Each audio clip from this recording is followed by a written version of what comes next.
कृष्णा राधे राधे। आप सभी का वेलकम है फिर से ब्रश स्टोरीज में, जहाँ पर हम बात करते हैं गोपाल जी के बारे में भी, वह अन्य विषयधार में होते हैं उनके बारे में यहाँ चर्चा भी करते रहते हैं। तो अगर आपको मेरा वीडियो अच्छा लगता है तो लाइक करें, शेयर करें और मेरा चैनल खोलकर सब्सक्राइब करना ना भूलें। तो फ्रेंड्स, जो आज का वीडियो मोस्ट इंपॉर्टेंट वीडियो है, क्योंकि बहुत से लोग ऐसे क्वेश्चन करते हैं कि लड्डू गोपाल जी का बर्थडे जो है हमें कब मनाना चाहिए, यानी कि ठाकुर जी लड्डू गोपाल जी का जन्मदिन कब मनाना चाहिए। क्योंकि बहुत से लोग सोचते हैं कि जन्माष्टमी वाला दिन मनाएं या फिर जब हमारे गोपाल जी दिन घर आए होते हैं, जब वो अगली डेट आती है, सेम वही मंथ वही डेट आती है, तो हमें यहाँ उस दिन मनाना चाहिए। तो देखो भक्तों, आप गोपाल जी की तो रोज़ ही सेवा करते हैं और गोपाल जी को जब आप घर पर लाते हैं तो आप वो स्पेशली जो है तारीख याद रखते हैं कि गोपाल जी पहली बार हमारे घर पर कब आए थे, कब कृपा हुई थी हमारे ऊपर, जब लड्डू गोपाल जी हमारे घर पर आए थे। और देखिए, आगमन हुआ था लड्डू गोपाल जी का हमारे घर पर उस दिन, तो हम विशेष रूप से वो दिन कभी नहीं भूलते हैं, वो तारीख कभी नहीं भूलते हैं, वो महीना कभी नहीं भूलते हैं। और बहुत से लोग तो ऐसे हैं जिन्हें उस दिन का जो है वार भी पता होता है कि हम किस वार वाले दिन जो है लड्डू गोपाल जी को घर पर लेकर आए थे, हमारे गोपाल जी ने हमें जो है कृपा की थी। तो देखिए, अब बात आती है कि ठाकुर जी का जन्मदिन हमें कब मनाना चाहिए। तो देखो भक्तों, अब बात करते हैं कि जन्माष्टमी वाला दिन ठाकुर जी का जन्मदिन मनाना चाहिए कि नहीं।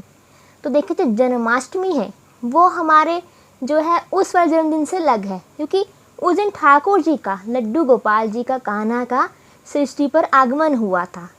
तो ये नहीं है कि हम गोपाल जी का जन्मदिन ही नहीं मनाएंगे, कि हमने तो जब मना ली जब लड्डू गोपाल जी हमारे घर पर आए थे।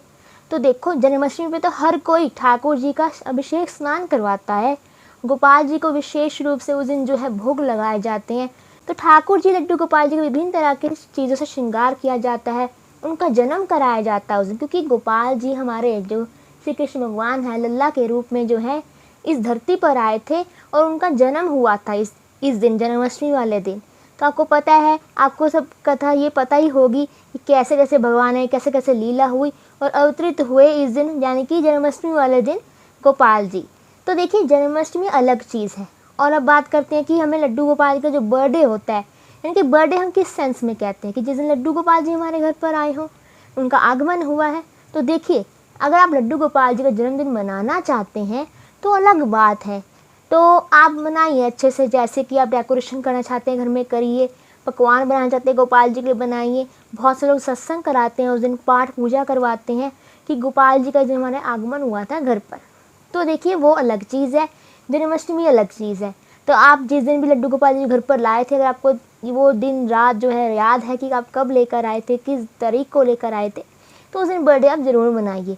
और जन्माष्टमी तो हमें मनानी ही होती है, क्योंकि जन्माष्टमी पे हम ठाकुर जी का जो है खीरे में रख करके उनको जो है उनका हम जन्म करवाते हैं। तो इस प्रकार हमें जो है ध्यान रखनी है बातें।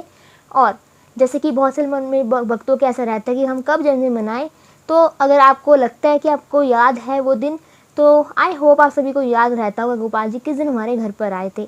तो उस तरह जो है आप मनाइए और जन्माष्टमी भी ज़रूर मनाइए। जन्माष्टमी भी आने वाली है इस बार, और देखिए महीना ही रह गया जन्माष्टमी को आने में, तो बहुत ही धूमधाम से मनाइए। को मेरा वीडियो अच्छा लगा तो लाइक करें, शेयर करें और मेरा चैनल खोलकर सब्सक्राइब करना ना भूलें। हरे कृष्णा, राधे राधे।